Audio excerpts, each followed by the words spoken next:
بسم اللہ الرحمن الرحیم الصلاۃ والسلام علیک یا رسول اللہ وعلی آلک و اصحابک یا حبیب اللہ الصلاۃ والسلام علیک یا سیدی یا رسول اللہ وعلی آلک و اصحابک یا حبیب اللہ۔ آج پورے عالم اسلام کے لیے میں اپنا یہ میسیج ریکارڈ کروا رہا ہوں، اور پورے عالم اسلام میں جہاں جہاں پہ بھی مسلمان بس رہے ہیں، مسلمان رہ رہے ہیں، آج ان سب کے لیے میں سمجھتا ہوں ایک بڑا ہی سیاہ دن ہے کہ جس دن القدس کو، بیت المقدس کو آج ڈونلڈ ٹرمپ جیسے خبیث انسان نے اور ڈونلڈ ٹرمپ جیسے بیہودہ انسان نے اسرائیل کا دارالخلافہ اور اسرائیل کا کیپٹل ڈکلیئر کیا۔ میں یہ سمجھتا ہوں ہمارے مسلمانوں کو بہت عرصہ پہلے ہی یہ چیزیں سوچ لینی چاہیے تھی کہ مسلمان امہ اور مسلمان معاشرہ اور مسلمان ممالک اور مسلمان لیڈرشپ کس ٹریک پہ جا رہی ہے، ہم لوگ کس منزل کی طرف جا رہے ہیں، ہمیں خود سوچ لینا چاہیے تھا۔ لیکن جو آج اقدام یا جو آج عمل ڈونلڈ ٹرمپ کی طرف سے کیا گیا ہے، اس کے بارے میں کیا کہوں، یہ ہماری اپنے مسلمانوں کی کوتاہی ہیں، ہمارے اپنے مسلمانوں کے اعمال ہیں۔ آج بہت ہمارے مسلمان بھائی مذمتی بیان اپلوڈ کریں گے، سوشل میڈیاز پہ میسیجز کو اپلوڈ کریں گے، میرے جیسے ویڈیوز بنا کر اپلوڈ کریں گے، ہم اسرائیل کے خلاف اپنا احتجاج بھی ریکارڈ کروائیں گے، اس فیصلے کے خلاف سوشل میڈیا پہ قراردادیں بھی پیش کریں گے۔ لیکن میں آپ سب سے یہ کہنا چاہتا ہوں کہ ان سے بھی ذرا مزاحمتی بیان دلا کے دکھاؤ کہ جنہوں نے کچھ عرصہ پہلے ریڈ کارپٹس پہ استقبال کیا تھا ڈونلڈ ٹرمپ کا۔ کسی نے بڑا خوب کہا تھا کہ آج سے کچھ عرصہ پہلے اللہ تعالیٰ سے کسی نے درخواست کی تھی کہ یا رب العالمین اہل مسجد کو ستاتے ہیں اہل کلیسا والے۔ ہمارے مسلمان آج بھی فیس بکوں پہ بیٹھ کے سیلفیاں اپلوڈ کرنے پہ، ہمارے مسلمان آج بھی فیس بک پہ بیٹھ کے پالیٹکس کرنے پہ، ہمارے مسلمانوں نے آج بھی فیس بک پہ بیٹھ کے کون سی مووی ریلیز ہو رہی ہے اور کون سا میچ کب آ رہا ہے اس پہ فوکس دیا ہوا ہے۔ ہمارے مسلمان آج بھی بیٹھ کے جو ہے لیٹسٹ اپڈیٹس ماڈلز موبائل کے کون سے آ رہے ہیں اس پہ فوکس دے رہے ہیں، زور دے رہے ہیں۔ ہمیں نہ یہ ماڈلز چاہیے، ہمیں نہ یہ سیلفیز چاہیے، ہمیں نہ ہی کوئی اور اپڈیٹس چاہیے۔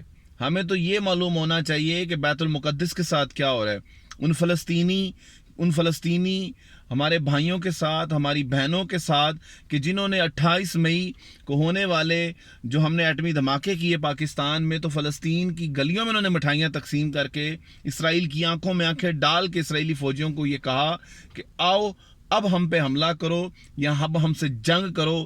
ہمارے مسلمان بھائی پاکستان میں ایٹم بم بنا چکے ہیں، اب ہم تمہیں منہ توڑ جواب دیں گے۔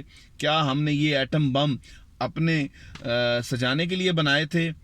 حکومت وقت سے بھی سوال ہے کہ کیا آج ہماری پاکستان کی حکومت جو ہے وہ اس بات پہ سوئی ہوئی ہے کہ اسے یہ ظلم اور یہ فلسطین کے مسلمانوں کی جو حق خودارادیت ہے، جو فلسطین کے مسلمانوں کا اپنا حق ہے، وہ ان سے چھینا جا رہا ہے، تو آپ آواز بلند نہیں کریں گے؟ کیا آواز بلند کرے گی پاکستان کی گورنمنٹ اور کیا آواز بلند کرے گا پاکستان کا میڈیا؟ کیونکہ یہ پاکستان کی گورنمنٹ انڈور آلریڈی اسرائیل کے ساتھ اس چیز کے معاہدے کر رہی ہے کہ ہم عنقریب اپنے پاسپورٹ سے بڑے فخر سے جو بات کہتے ہیں کہ ہمیں فخر ہے کہ پاکستان دنیا میں واحد ایک ایسا ملک ہے جو اسرائیل کو کنٹری تسلیم نہیں کرتا، جو اسرائیل کو ملک تسلیم نہیں کرتا۔ ہمیں فخر ہے، ہم ایسا پاسپورٹ ہولڈ کرتے ہیں، ہم ایسا پاسپورٹ لے کے ٹریول کرتے ہیں جو اسرائیل کو ملک تسلیم نہیں کرتا۔ ہماری گورنمنٹ انڈور اس چیز پر کام کر رہی ہے کہ اسرائیل کو ملک بھی تسلیم کیا جائے اور اسرائیل کے ساتھ جو ہے اپنے تجارتی روابط کو بھی استوار کیا جائے۔ مجھے بتاؤ ہمارے فلسطین کے مسلمان بہن بھائیوں کا کیا قصور ہے کہ وہ آج بھی کسی محمد بن قاسم کی، جو آج بھی کسی صلاح الدین ایوبی کا انتظار کر رہے ہیں؟ لیکن وہ پگلے ہیں، وہ بڑے معصوم لوگ ہیں، وہ صلاح الدین ایوبی کا انتظار ان مسلمانوں سے کر رہے ہیں جن کے لیے فیفا کا ورلڈ کپ بڑا ضروری ہے۔ وہ صلاح الدین ایوبی کا انتظار ان مسلمانوں میں سے کر رہے ہیں جن کے لیے کرکٹ میچز بڑے ضروری ہیں۔ وہ صلاح الدین یا محمد بن قاسم کا انتظار ان مسلمانوں میں سے کر رہے ہیں، اس مسلمان معاشرے سے کر رہے ہیں کہ جن کے لیے اپنی ذات سے بڑھ کر کچھ نہیں ہے۔ اب بھی سوچنے کا مقام ہے۔ میں قیصر اعجاز چٹھا ڈونلڈ ٹرمپ کے اس فیصلے کی پرزور مذمت بھی کرتا ہوں، اور میں نہ اس فیصلے کو مانتا ہوں نہ ہی میں مانوں گا۔ ہم لوگ کل بھی بیت المقدس کو فلسطین کا دارالخلافہ مانتے تھے، آج بھی بیت المقدس کو فلسطین کا دارالخلافہ مانتے ہیں اور مانتے رہیں گے۔ ارے مسلمانوں، تمہیں کیا ہو چکا ہے؟ ہوش میں آؤ، ہوش کے ناخن لو۔ بیت المقدس ہمارا پہلا کعبہ، ہمارا پہلا حرم ہے، ہماری پہلا قبلہ جو ہے وہ بیت المقدس تھا۔ ہم لوگ کس طرف جا رہے ہیں؟ ہم سے ہمارا بیت المقدس کو جو اٹھا کے یہودیوں کو دیا جا رہا، ہم خاموش بیٹھے ہیں۔ آج بھی ہمیں پی ٹی آئی کی سیاست چاہیے، آج بھی ہمیں نون لیگ کی سیاست چاہیے، آج بھی ہمیں ملا فضل الرحمان کی سیاست میں چاہیے۔ بھاڑ میں جائیں یہ سب سیاستدان، بھاڑ میں جائیں یہ ساری سیاسی جماعتیں۔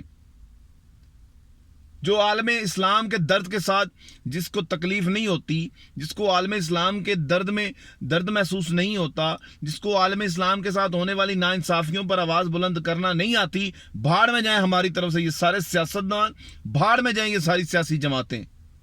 کیونکہ میرے نبی کا فرمان تھا کہ مسلمان ایک عمارت کی مانند ہیں، مسلمانوں کا جسم ایک عمارت کی مانند ہے کہ جسم کے اگر ایک حصے میں تکلیف ہو تو پورے جسم میں تکلیف ہوتی ہے۔ ہم لوگ ایک جسم کی مانند ہیں۔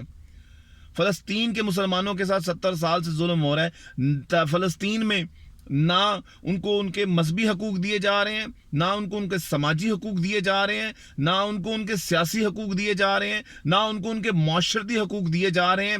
اور ہم آج بھی کہتے ہیں، ہمارے مسلمان آج بھی کہتے ہیں کہ ہمیں امریکہ جانا ہے، ہمیں امریکہ جانا ہے۔ میں آج اس چیز کا برملا اعلان کرتا ہوں کہ ہم فلسطین کے دارالخلافہ بیت المقدس کو کل بھی فلسطین کا سمجھتے تھے، آج بھی فلسطین کا سمجھتے ہیں، اور آنے والے وقتوں میں بھی فلسطین کا ہی سمجھیں گے۔ ہم نہ تو اس فیصلے کو کل مانتے ہیں اور نہ ہی مانیں گے۔ آپ تمام دوستوں سے گزارش ہے کہ اس فیصلے کے خلاف جتنا زیادہ احتجاج کر سکتے ہیں ضرور کریں، جتنی زیادہ آواز اٹھا سکتے ہیں ضرور اٹھائیں، تاکہ کفر کے ایوانوں میں بیٹھے ہوں کو یہ پتہ چل جائے کہ ہم لوگ جتنے گرے ہوئے مسلمان ہوں، لیکن ہمیں اپنے مسلمان بھائیوں کی تکلیف کا بھی احساس ہے، ہمیں اپنے مسلمان بھائیوں کے درد کا بھی احساس ہے، ہمیں اپنے مسلمان بھائیوں کے ساتھ ہونے والی معاشرتی، سماجی، سیاسی اور مذہبی ناانصافیوں پر بولنا بھی آتا ہے۔ ہم لوگ بیت المقدس کی حفاظت کرنا بھی جانتے ہیں، اور انشاءاللہ تعالیٰ بیت المقدس کے لیے آواز بھی اٹھائیں گے۔ آپ تمام دوستوں سے گزارش ہے کہ اپنے اپنے طور پہ جتنا زیادہ احتجاج کر سکتے ہیں ضرور کریں۔ اللہ تعالیٰ ہمارے مسلمانوں کے مسائل میں اور مشکلات میں آسانیاں پیدا فرمائے۔ بیت المقدس اور فلسطین کے مسلمانوں کو اللہ تعالیٰ آزادی کی نعمت سے آزادی دلائے، اور ہم سوئے مسلمانوں کو تھوڑی سی غیرت دے، ہمارے سوئے مسلمانوں کو تھوڑی سی غیرت دے کہ جو آواز بلند کر سکیں، جو اپنی جگہوں پہ سوئے ہوئے ہیں، اللہ تعالیٰ ان کو تھوڑی سی غیرت دے کہ وہ بھی جاگے اور آواز بلند کریں۔ اللہ تعالیٰ آپ سب کا حامی و ناصر ہو، اللہ تعالیٰ آپ سب کو ہمت دے، توفیق دے کہ آپ اسی طرح پاکستان کے لیے اور عالم اسلام کے لیے آواز اٹھاتے ہی رہیں۔ اللہ تعالیٰ آپ سب کا حامی و ناصر ہو۔ پاکستان زندہ باد، پاکستان پائندہ باد۔